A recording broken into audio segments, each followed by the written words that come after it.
I had no idea Slam Dunk was this good. If you've never read it, please go read it. In the US, basketball is the sport. Sure, it might have trailed behind football in viewership, but in terms of cultural influence and popularity, it is second to none. But it wasn't always like this. Back in the 80s, basketball was still finding its footing until players like Magic Johnson, Larry Bird, Kareem, and all those other players brought the game to the national stage. Then the 90s hit, and basketball exploded onto the global scene thanks to none other than Michael Jordan. He put the sport on the map, making it something people around the world admired, studied, and played. From the street clothes to the Jordans we walk around on our feet, the influence would catch fire. This is where Takehito Inoue's Slam Dunk fits in. At a time when the world was just waking up to basketball's magic, Inoue captured that spirit that brought it to Japan, turning Slam Dunk into a phenomenon. He took the essence of the game, its intensity and its passion, and translated it into a story that still resonated with fans today. Inoue's work with Slam Dunk isn't just about basketball. It's about the journey, the growth, and the love for the game. It's a story that hits home even if you're not a sports fan, and if you are, it's impossible to not get caught up in the excitement. If you haven't read it yet, do yourself a favor and check it out. You'll see why it's more than just a manga about basketball. It's a tribute to the sport and the way it brings people together. The story kicks off with Hamachi Shigaraki, a high school delinquent who's been rejected by girls countless times. After getting dumped for the third time, specifically because he's not a basketball player, he starts to hate the sport entirely. Even hearing the word basketball sets him off, but things take a turn with a girl named Haruka Akagi asks him if he plays because of his height, and instantly smitten, Sakuragi changes his tune and claims not only to like basketball, but love it. There's just one problem. He doesn't know how to play. Sakuragi's lack of experience becomes glaringly obvious when he tries to dribble, and it's even worse when he attempts his first dunk only to slam his head right into the backboard. Still, he's undeterred. He's only interested in basketball because it impresses Haruko.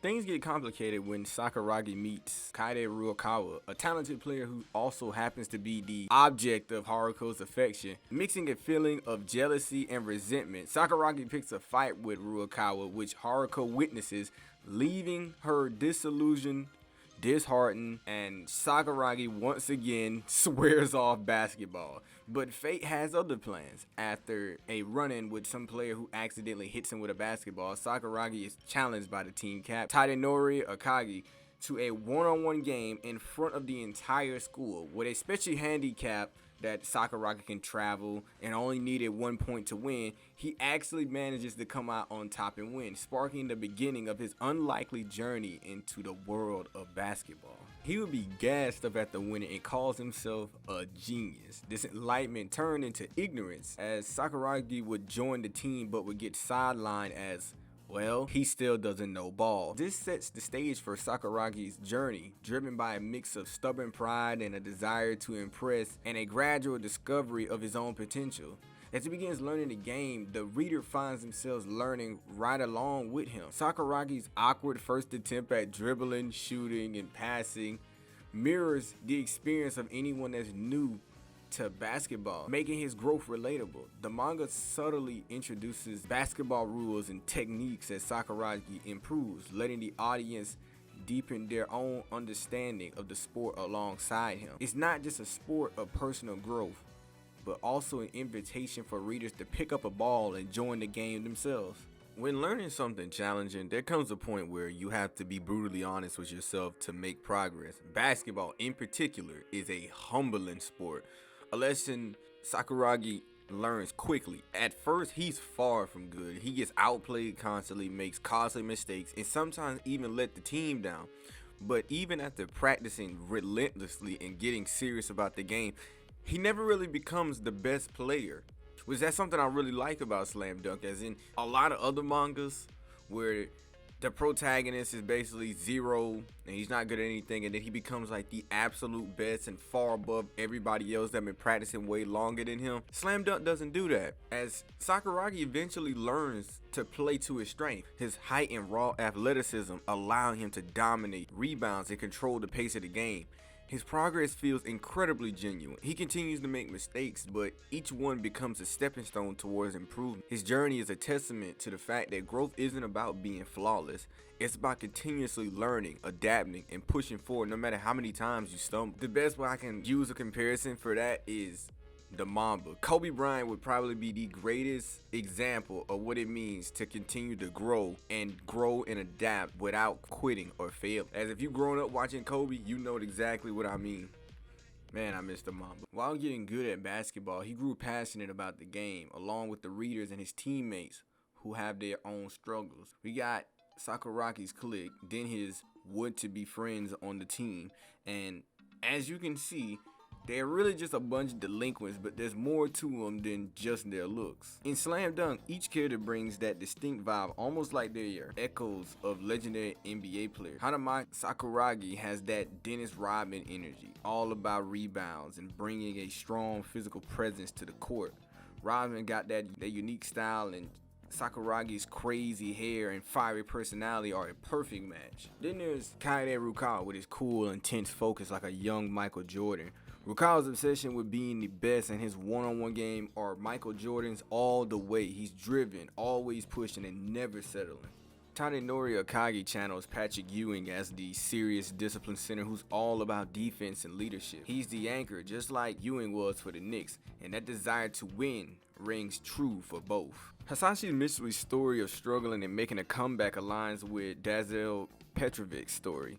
Mitsui's got that sharpshooter edge, and Petrovic was a shooting legend, especially from beyond the arc. Personally, my favorite player on the team, Ryota Miyagi, brings in that underdog spirit, very similar to Muggsy Bogues. Miyagi's might be smaller, but his speed and skill makes him a playmaker just like Muggsy Bogues, resilient on the court. Kogure is the dependable role player with a knack for clutch shots, which is exactly Steve Kerr's style. He might not always be in the spotlight, but when it counts, Kogure is there, steady and reliable. And then you got Shoyo's Kenji Fujima, who combines his role as a player and a leader like Isaiah Thomas. He's fast, competitive, and a driving force for the team. And finally, Sendo.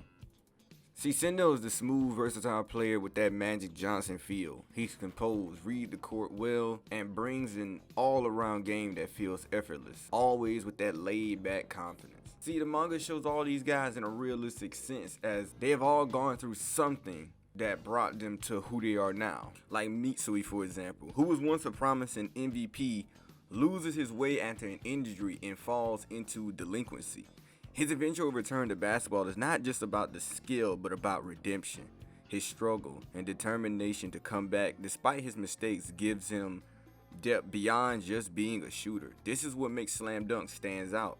It doesn't rely on typical tropes of perfection. Each player has their own flaws and challenges, but they rise above them, embodying the true spirit of growth and perseverance. Like, take Sakuragi for instance. As much as he struggles with basketball, his personal development off the court is just as significant. He starts off arrogant, brash, and self-centered, but through basketball, he learns teamwork, discipline, and humility. The game forces him to confront his weaknesses, both as a player and as a person. His transformation isn't just about becoming a better athlete. It's about maturing into someone who values effort, camaraderie, and self-improvement. That's why Slam Dunk resonates on so many levels. Whether you're a basketball fan or not, it creates a story that shows how sports can be a vehicle for personal growth. Every dribble, every rebound, and every shot is tied to something more profound. The drive to be better, to overcome, and to discover what you're really capable of. Nothing hits better than finally getting down that dribble package. The bliss you get once you finally get your shot down. The roar of the crowd when you cross someone out their shoes. Nothing feels better than lacing a no-look three, or better yet, the slam dunk. Or in layman's terms, the poster. And just like in real basketball, no one achieves greatness alone. The friendships and rivalries within the teams push them all to their limits, creating a dynamic that feels authentic and relatable. Whether it's the friendly competition between Rukawa and Sakuragi or the mentorship of Akagi, the relationships in Slam Dunk elevates the story beyond the court, showing the importance of teamwork, loyalty, and the shared passion for the game. So yeah, if you haven't read Slam Dunk yet, you're missing out on more than just a manga about basketball. It's raw, it's real, and it captures the grind of getting good at something. It's about falling down, getting back up, and realizing that the journey, the blood, sweat, and sacrifices is what it's all about. You find yourself laughing, hype, and maybe even feeling like you need to lace up and get on the court yourself. Every character's got their flaws, their own baggage, but that's what makes them feel so real. And honestly, nothing hits like that moment when things finally just click. Whether it's pulling off that dribble that you practice 100 times, or nailing that clutch shot, or just feeling the rhythm of the game flow through you, Slam Dunk isn't just a story. It's a tribute to the grind, the passion, and the bond that basketball creates. And Noah's work is timeless because it's for anyone who's ever wanted to be better than what they were yesterday, whether in sports or life itself. Slam Dunk is the greatest sports manga of all time.